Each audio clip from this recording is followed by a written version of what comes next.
ভাবি আমারে হঠাৎ ডাকলেন? ভাই আপনার ডাকছি একটা কারণ আছে। আমার মাইয়াটা বুঝছেন পড়ালেখা সব কিছুই যাই আছে, কিন্তু ওর মুখের ভাষাটা ঠিক হইতাছে না। ওর একটা ভালো সম্বন্ধ আইছে, বিয়া দিমু, সেজন্য ওর ভাষাটা ঠিক করার জন্য আপনার তলব দিছি। ও এই খবর, আপনি একদম চিন্তা করবেন না, আপনার মেয়ের আমি 1 মাসের মধ্যে সব শিখাই ফেলবো। আচ্ছা ভাই, শুননা খুবই খুশি হইলাম। যান, উপরে আমার মেয়ে আছে, যাইয়া পড়ান গা।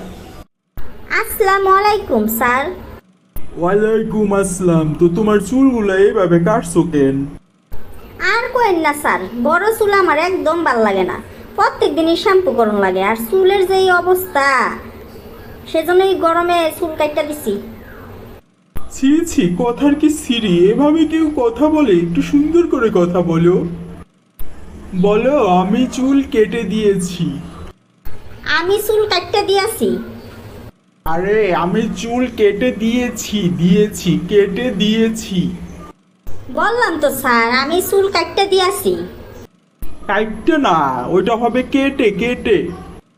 আমি চুল কেটে দিয়েছি।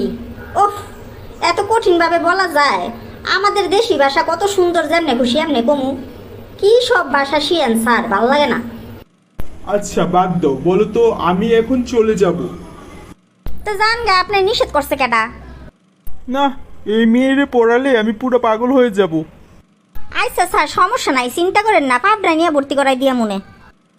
উফ।